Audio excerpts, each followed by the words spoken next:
Today's video from Sam Foressa, we're taking an in-depth look at the problem of your till report not adding up. In this video I'm using the model, the NR500 series, but you can extrapolate what I do in this video for pretty much any retail cash register.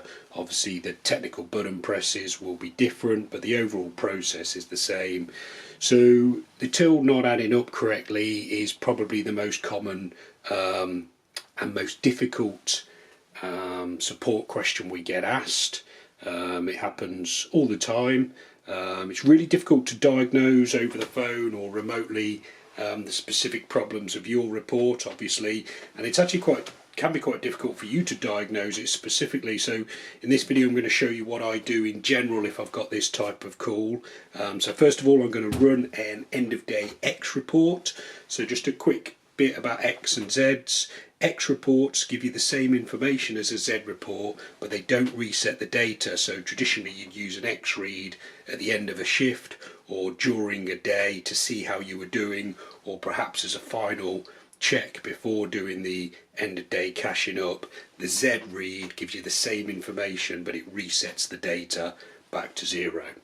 Okay, so on this machine, NR500 series, it's key round to X, manager mode, cash for X reports, cash again for financial, and then daily X1. This will give us our report, which to me is confusing because the report I'm getting out doesn't bear any relation to what's going on in the till. So if we take a look at it, we've got a massive PLU total, and then a minus PLU figure. We've got non-tax, we've got tax one sales, net sales, there's high values, there's cancel sales. There's basically all sorts of transactions on there that aren't matching up to what I've got in the register. So if you've got this situation going on, the first thing you need to do, if it's happening all the time, you've got a problem, and the first thing you need to do is to double check and to reassure yourself that the problem isn't the register, so it's not the till adding up incorrectly. So the way I do this is to do a Z report. So if I now clear out of there, turn the key to Z, Z reports, cash, financial, and then my Z1 report prints out. So that is going to be exactly the same information that was on my X report, but it has reset the data. So the next thing I'm going to do is to run another Z report immediately after to prove to myself that the till is resetting. So if we take out those two reports, this is now the Z version of the X report that I just ran. So it's the same, exactly the same data, but you can see immediately below it is the second Z report, and there's no data on it, it's back to zero. So it's always important to know you're starting from zero.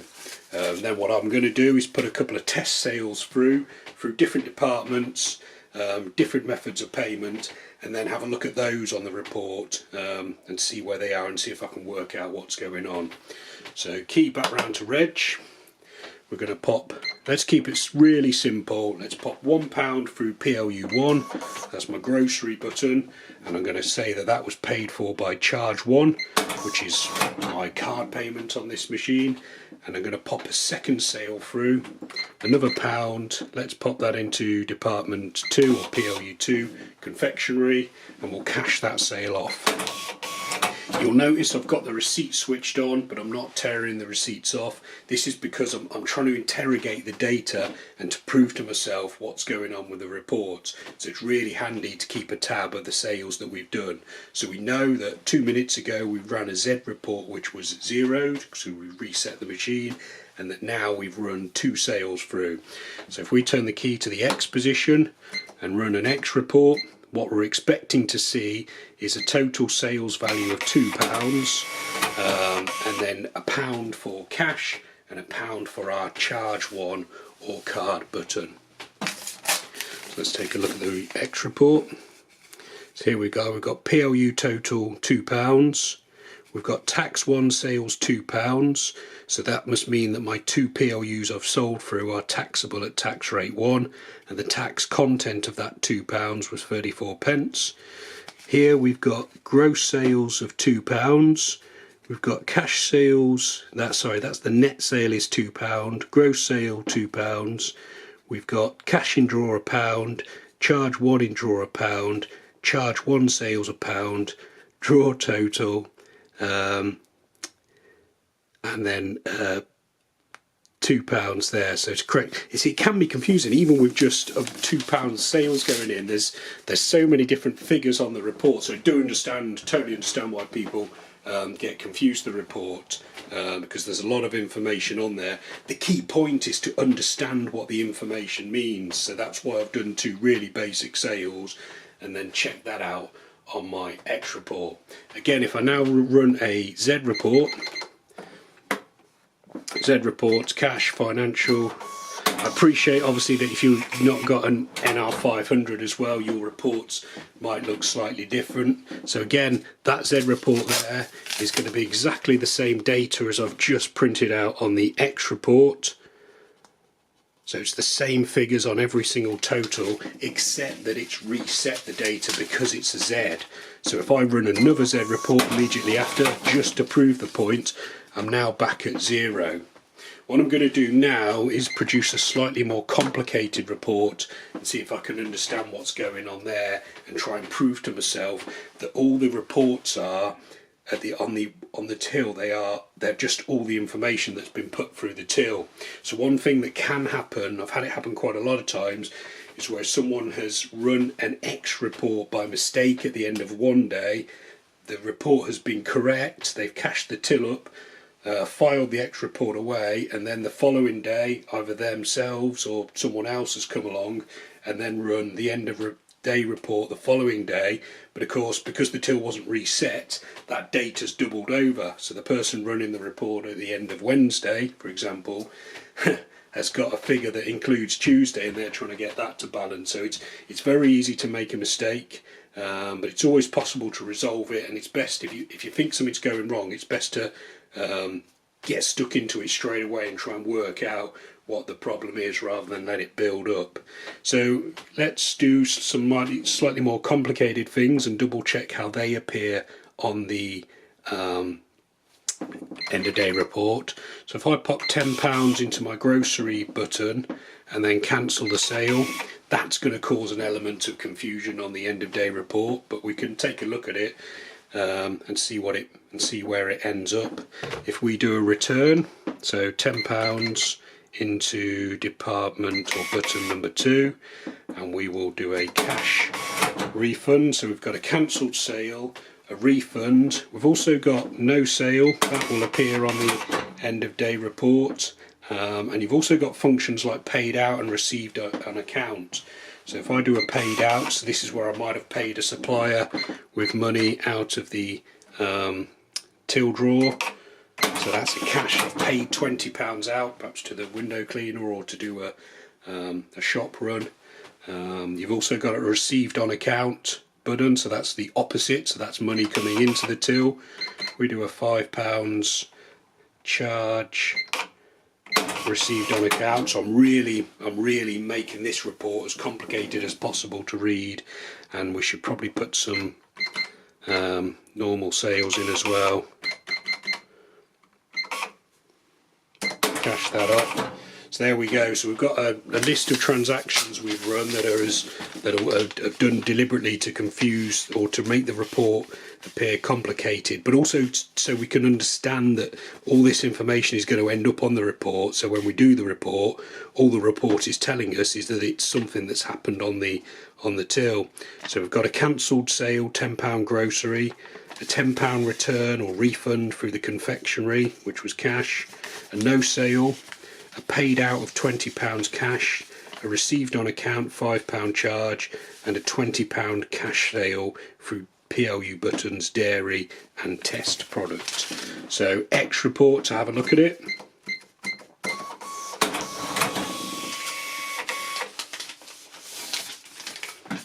Let's see if we can make sense of that.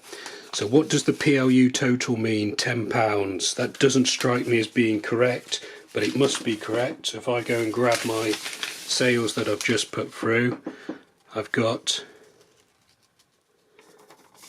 cancelled in grocery, a return of confectionery, So it must be recording, but then there's these £20 sales here, so it's £20 PLU sales minus the return of a PLU sale, and it doesn't factor in the cancelled one.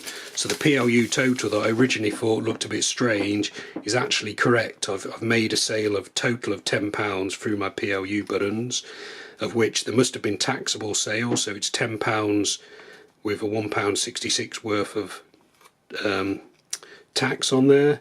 There's the return, which was £10. A cancelled sale is recorded on there. So we've got a gross sales total of £20, which was the final sale I put through. Cash sales, we've got the received on account, which was money paid in, and then we've got the £20 paid out. We've got the no sale logged on there, and then we've got a cash in draw. These are the crucial figures. Your cash in draw is minus £10. So how's it work that out? Let's see if we can figure that out. Why is the cash in draw minus £10? So if we go back to our sales, that sale was cancelled. That was a refund, a cash refund, so that's minus £10. We've got a paid out 20, so that's minus £30. But then we've got a £20 cash sale, so that takes us to the minus 20. So the cash in draw is correct. If we now take a look at the charge in draw, which is our charge button, that says £5, but then beneath it there's a minus £5. So let's see if we can work out what that means. Charge in draw, £5, draw total minus £5. Oh, I see now it's saying the charge in draw is minus £5. So let's work out what that means. We've got a cancelled sale at the top, have we? No, there's the cancelled sale. We've got a cash return, so it won't be that. We've got a no sale, paid out. Of course, the received on account was charge. So it's not minus 5, is it? It's £5 positive. So the cash in draw is minus £10. The charge in draw is £5, which puts the draw total value at minus £5. So again, I totally understand how easy it is to get confused, but the key thing to remember and to prove to yourself is that all the till is doing is registering what's put through it. And you can prove that to yourself by running the Z reports. So again, Z report, this will give me the same information,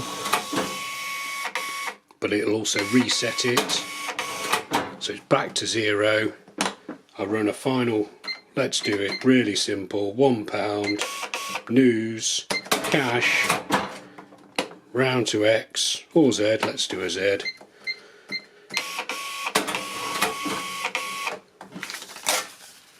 And we've got the £1 sale recorded on there. So the key thing I think to take away from this is that the Z report is the crucial report, and all it is doing is that everything that's run through the till is then logged somewhere on the Z report. So the simpler sales you do during a day, the easier the Z report is to interpret. So if you're doing lots of voids or cancels, or refunds, or using the paid out and received on account functions, you're going to have more information on the till report. But the key thing is to be assured that it's not going to be incorrect in the sense that it's the till added up wrong. It's more that it's confusing because there's lots going on, and you've got to understand what all the different elements of the report mean. Okay, I hope this video has been helpful. We've got plenty more videos showing you how to get the best out of the NR500 series, and plenty of other Sam Forest cash registers. Some of those videos will be appearing on screen now, so you're welcome to check those out. You can also subscribe to this YouTube channel or visit samforesthelp.co.uk for more. Thanks for watching.